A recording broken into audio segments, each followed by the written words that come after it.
Alright, what's up, nofap vlog? Today I thought I would make a little video on my experiences with Prozac and nofap and the ups and downs, and if you're thinking about taking it, like what to expect and all that good stuff. Just got home from work. It's like 4 a.m. making some dinner right now.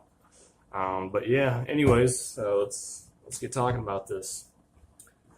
So, firstly, I'm going to start off by talking about what I was like before I started Prozac. Um, so I've been trying to find something to help me with my anxiety for about as long as I've been on nofap, and I've been on nofap now for a year and 3 months. I started in January of 2017. It's now March of 2018, and for about half of the time that I've been on nofap, I've been supplementing with 5-HTP and L-tyrosine, I think it was, and that was supposed to like help the chemicals in your brain balance, like your serotonin and your dopamine levels, because being addicted to porn, you fry your brain's dopamine receptors, so that you always feel really depressed and shit, and you always like feel really edgy around other people because you don't have that serotonin to help calm you down when you're around other people. You just feel super stressed out and anxious and nervous. So I was trying to find something for the longest time to help me with that, but I couldn't. Although nofap did help a bit, I still continued to feel very angry. If I wasn't angry, I was just like empty, and that's how it was. That's the only emotion that I was able to feel, was just pure anger. And I'm not an angry person. Before growing up, before I was addicted to porn and everything, I was a very emotional kid. Like most people considered me kind of sensitive. But I had strong feelings, and I lost all ability to feel, and I was just kind of walking around, and I just hated everything. I hated everything. I hated everyone. I didn't want to talk to anyone. I hated my own family. I hated my own mother. I treated my friends like shit, and I treated my family like shit, and I ended up alone, and that was a hard pill to swallow there when reality kind of strikes you in the face. But I kept trying. I learned from my mistakes, and eventually I kind of sucked it up, and I went and I talked to my doctor about it.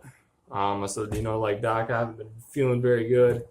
I'm not able to talk to people. I can't hold the job. I can't form connections with people. And so he prescribed me Prozac. And I've been on Prozac now for about 2 months. And within like the first couple of days, I noticed a positive change. The biggest positive side to Prozac is that you're able to be around people, you're able to talk around people, you're able to just like feel comfortable around people.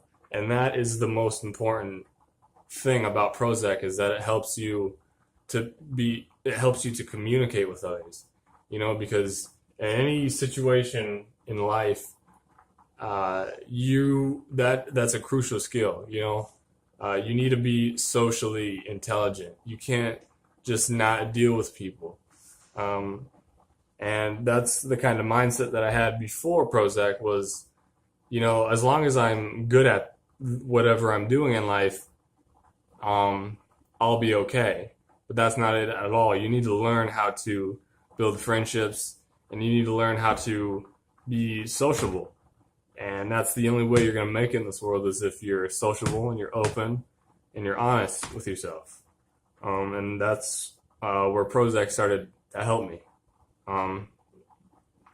Yeah, but that's the biggest upside to Prozac, and that's way up there. That's one of the best things, is that you're able to form those connections that you need to make it in the world. But the downside is that every day kind of feels the exact same. Although I do feel better, I do have a wider array of emotions now, which is great. Um, every day just kind of flies by. Like there are days that just like flying by, and I just kind of feel like a zombie. Like I just kind of feel like a little numb if I had to, like word it. Sometimes I'll like say shit and then I'll think about what I said. I'm like, what the fuck am I talking about? Because like I just feel like I'm just like on autopilot all the time. Like I'm not really like present. I'm just kind of like walking around like half paying attention to what I'm doing and half just kind of like not. I don't know how to explain it. It's really weird. You'd have to be on Prozac to like understand it. But the best way I'd be able to describe it is like kind of being like a zombie. That is a pretty bad down. But honestly, if you're dealing with porn addiction or any type of addiction, and you're thinking about taking Prozac, I would suggest that you take Prozac at least for a while until you're able to rebuild connections with people.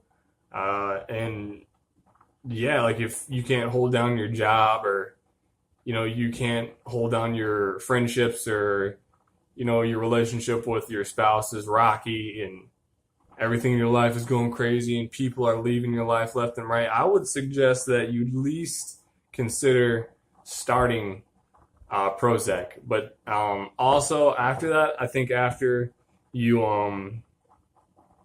everything smooths out and you're able to rebuild those connections with people, you get off of it because let me tell you, walking around like a zombie every day, although like it does give you the strength to do what you need to do to survive, it's not fun, and it's definitely not a good long-term strategy, but it will help you in the short term.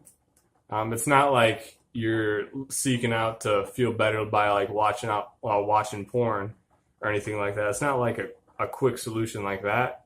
It's like a medium term solution where like you can start to sort of piece your life back together. Like it's a very good stepping stone. It's helped me a lot, and I think if you're really struggling with porn addiction and you're considering Prozac, I think it's definitely worth a shot. One other bad side is that it kind of makes your appetite disappear. I've lost about 5 pounds, but it's you can always put it back on when you're off of it. But yeah, so that was my experiences. I hope it helps you guys out in some sort of way. And yeah, see you later.